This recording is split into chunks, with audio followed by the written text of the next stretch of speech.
Exercise 11B, question number 1. By using the formula, find the amount and compound interest on. देखिए पिछली वाली जो exercise थी उसमें हमने अलग तरीके से किया था, लेकिन यहां इसने मेंशन किया है कि फॉर्मूला ही यूज करना है, तो आपको करना पड़ेगा। क्या है फॉर्मूला? फिलहाल क्वेश्चन देखते हैं पहले। कह रहा है 6,000 rupees for 2 year eight 9% per annum compounded annually. तो आपको कह रहा है क्या क्वेश्चन में? ये कह रहा है, फर्स्ट वाला सॉल्यूशन कर रहे हैं हम, कि प्रिंसिपल आपको दिया है कितना? 6,000 रुपीज। ठीक है।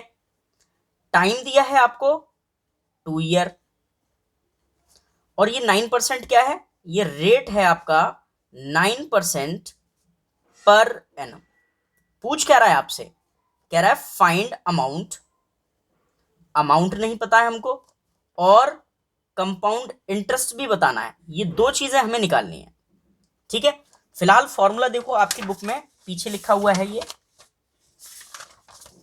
वो रहा। ये फॉर्मूला क्या है? Amount equals to principal 1 + r/100 की पावर n। तो मैं यहां पहले फॉर्मूला लिख देता हूं कि amount equals to p 1 + r/100 की पावर n। ठीक है। अब मैं आपको समझाऊंगा ये क्या है। ठीक है। फिलहाल देखो, ये जो n होता है ना, n होता है टाइम। मतलब ये जो टाइम अब तक बोल रहे थे ना आप t को, उसको अब बोलोगे n। क्लियर? r क्या है? आपका रेट है। p क्या है? प्रिंसिपल है। अब हम क्या करते हैं, इसमें वैल्यू पुट करते हैं और इसको सॉल्व करते हैं। अगर मैंने वैल्यू पुट किया और सॉल्व किया तो मुझे क्या मिलेगा? अमाउंट। तो ये इसने अमाउंट पूछ लिया। पहले हम क्या करते हैं? अमाउंट निकालते हैं। तो देखो, अमाउंट इक्वल्स टू प्रिंसिपल कितना है? देखो प्रिंसिपल कितना था? 6,000। तो आप 6,000 पुट कर दें। ठीक है। फिर ब्रैकेट लगाएं, फिर 1 लिखा, फिर प्लस रेट कितना है? तो देखो रेट कितना है? 9। ठीक है। अपॉन फिर 100, और फिर ब्रैकेट क्लोज करो। और n क्या था? टाइम। बताया था ना, n टाइम है। टाइम कितना है? 2। क्लियर यहां तक? अब हम इसको सॉल्व करेंगे। तो देखो, बॉड मास के अकॉर्डिंग सबसे पहले क्या सॉल्व होता है? ब्रैकेट। तो ब्रैकेट सॉल्व करेंगे। तो ब्रैकेट सॉल्व करोगे तो देखो, क्या ये लोएस्ट टर्म में कुछ कट हो रहा है? नहीं हो रहा। तो वन में आप ऐड करोगे 9/100। तो कैसे करोगे? देखो, 100 × 1 = 100 प्लस 9, तो कितना आएगा? 109/100। क्लियर? और पावर कितनी? 2। आप चाहो तो वैसे सॉल्व कर लो कि इसके नीचे 1 मानो, फिर 1 और 100 का एलसीएम। वो थोड़ा लंबा है। इस वाले तरीके से आप करोगे जल्दी आएगा। 100 × 100 प्लस 9, तो 109/100 की पावर 2। अब देखो, ये जो ब्रैकेट है ना, ब्रैकेट के ऊपर पावर कितनी है? 2। क्या मतलब है इसका? 2 बार लिखो इसको। इसका मतलब ये है कि 6,000 तो ऐसे लिखा, और इसको 2 बार लिखना पड़ेगा। कैसे? 109/100 और मल्टीप्लाई 109/100, और ब्रैकेट के बाहर आपको मल्टीप्लाई लगानी पड़ेगी। अगर आप इस कैलकुलेशन को सॉल्व कर देते हो तो आपको क्या मिलेगा? अमाउंट।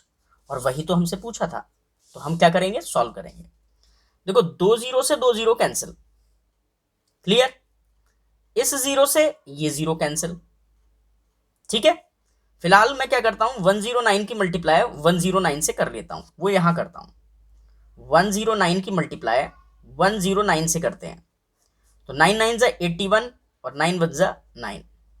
फिर 0 0 0, और फिर डबल क्रॉस लगा के 901 ऐड करोगे तो 18811। ये तो हो गई मल्टीप्लाई। इसकी मल्टीप्लाई इससे करके तो ये आया। अब इसकी मल्टीप्लाई किससे करनी पड़ेगी? 6 से भी, है ना? तो 6 से मल्टीप्लाई करोगे तो क्या आएगा? देखो, यहीं पर कर देते हैं। तो 6 8 2 1 और 7। क्लियर? तो ये सब सॉल्व होके क्या आया, न्यूमरेटर सॉल्व करके क्या आया, 71286। और नीचे क्या चल रहा है, 10। आप तो जानते हो 10 से डिवाइड करोगे तो सिर्फ डेसिमल लग जाएगा, है ना, तो एक प्लेस पर डेसिमल लगा दिए। तो ये जो हमारा आया है, ये क्या चीज है हमारी, अमाउंट। तो अमाउंट कितना आ गया है, 7128.6, ये अमाउंट आ गया। ठीक है, तो अमाउंट तो निकल आया। अब क्या निकालना है आपको, कंपाउंड इंटरेस्ट। तो जो कंपाउंड इंटरेस्ट होता है ना, वो होता है अमाउंट माइनस प्रिंसिपल। अमाउंट आप निकाल लाए 7128.6, माइनस कर देना है इसमें से प्रिंसिपल। और प्रिंसिपल कहाँ है, देखो प्रिंसिपल कहाँ है, ये रहा। तो ये यहां पर रख दो 6000। अब आप माइनस करो, तो इसमें से आपको 6000 माइनस करने हैं। देखो डेसिमल यहां लगा लिया मैंने, बिल्कुल सेम यही था, और इसमें से 6000 माइनस करने हैं। ठीक है, तो डेसिमल के नीचे डेसिमल और इधर जीरो, लाइक टर्म्स बना लिया। तो पहले 6 बचा, 8 2 1 और 1। तो कंपाउंड इंटरेस्ट भी हमारा निकल गया है 1128.6 रुपीज। आई होप आपको क्वेश्चन अच्छे से समझ में आया होगा। नहीं आया तो सेकंड वाला देखो, आ जाएगा आपको ये। ठीक है, चलते हैं नेक्स्ट क्वेश्चन पर।